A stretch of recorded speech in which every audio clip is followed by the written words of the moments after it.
Chapter 1. What is true calm? Rahul's story begins. Rahul was a young man living in the heart of a busy city. He worked in marketing, handled clients, deadlines, and late-night calls. His mind was always racing. Even on Sundays, he couldn't relax. He was either planning the next week or worrying about something he missed. One day, he had a panic attack in the middle of a meeting. His chest tightened, hands shook.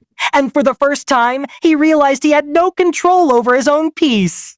That night, he picked up a book his sister had gifted him months ago, The Little Book of Calm. The first chapter talked about what a true calm really means. Rahul always thought calm was something you feel when there's no tension, like sitting on a beach or sleeping. But the book gave a new meaning. Calm isn't the absence of problems. It's the ability to feel peaceful even when things around you are messy, like being in a storm but not letting it inside you. Real-life application. Next time Rahul felt overwhelmed, instead of trying to escape the moment, he closed his eyes and said, "This is chaos outside, not inside me." Slowly, he began to separate his inner world from his outer world. Lesson from the chapter. A true calm is not when everything is perfect. It's when you are okay even if nothing is, like a boat that floats freely even in rough waters. Simple example. If someone yells at you, don't yell back. Stay quiet. That's calm. Not weakness, control. Chapter 2. Breathing like a tree. Simple techniques to stay grounded. Rahul's next step. After reading about calm, Rahul wanted to feel it. But how? The next chapter gave him a powerful tool, tree breathing. Rahul had never paid attention to his breathing. When he was tense, his breath became fast and shallow. The book explained that deep breathing is like building roots inside your body. He practiced. One day at work, before an angry client call, he stood near the window. He imagined himself like a tree. He breathed in for 4 seconds, held for 2, and breathed out for 6. He did this 3 times. Surprisingly, he felt more stable. The client still shouted, but Rahul didn't react. He felt rooted. Lesson from the chapter. Breathing is your superpower. Just 3 deep breaths can stop anger, panic, or fear. Relatable example. Imagine you're about to cry in school or scream in traffic. Pause. Breathe like a tree. You'll feel the storm pass. Chapter 3. The magic of small moments. Rahul's realization. That weekend, Rahul went for a walk. Earlier, walks felt useless. But now, he remembered the chapter about small moments. He noticed how the breeze touched his face, how a little girl giggled holding her mother's hand, how the tea vendor smiled while pouring chai. These were things he missed before. But now, these moments felt like treasure. He smiled more. His phone stayed in his pocket. He lived each second. Lesson from the chapter. You don't need a vacation to feel happy. Look around. Life is full of magic in small things. Relatable example. Instead of chasing big dreams, only smile when sunlight hits your face. Hug someone. Enjoy warm food. These are the real joys. Chapter 4. Letting go of what you can't control. Rahul faces frustration. One Monday, Rahul's cab didn't come. He missed a meeting. Normally, he'd explode. But this time, he opened the book again. This chapter said, you can't stop the rain, but you can carry an umbrella. He realized how much energy he wasted on things he couldn't change. Traffic, rude people, delays. That day, he sat calmly, messaged his boss honestly, and focused on what he could do next.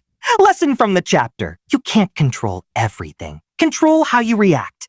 That's power. Even when he was tired. This chapter told him, saying no doesn't make you bad. It makes you honest. That week, when a colleague dumped extra work, Rahul politely said, I'm at my limit today. He expected drama, but nothing happened. In fact, people respected him more.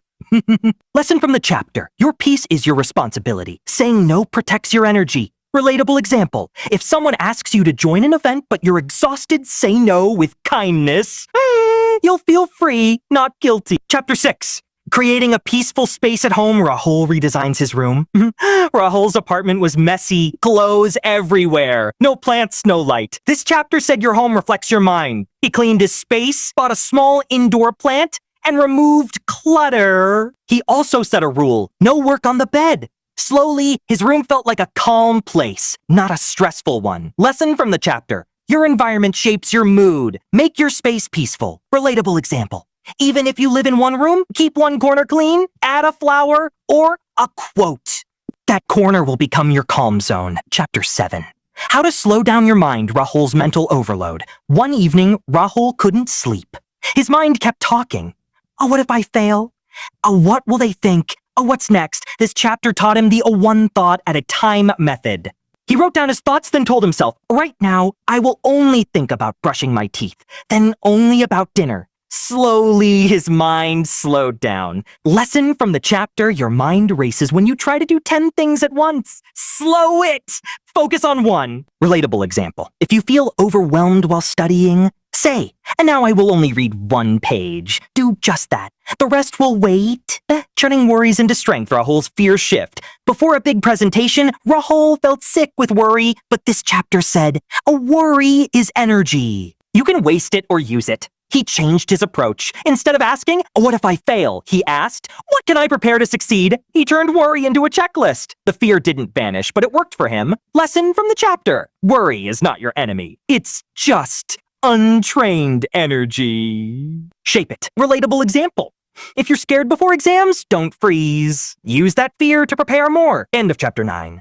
Kindness starts with you. Rahul's self-talk changes. Rahul always blamed himself. I'm stupid.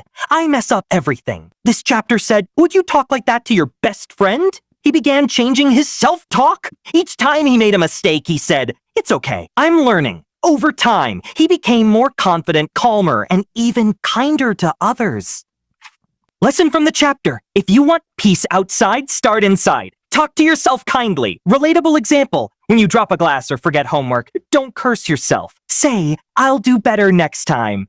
That's healing. Chapter 10. Bringing calm into everyday life, Rahul's life now. Months passed. Rahul still had meetings, traffic, family tension, but something had changed. He no longer fought life, he flowed with it. He used his breath, said no when needed, enjoyed little things, and stayed kind to himself. Calm didn't mean nothing went wrong. It meant he was no longer controlled by it. Final lesson from the book. Calm is not a destination. It's how you walk every step. With breath, with choice, with kindness. Relatable example. When life feels too much, don't escape it.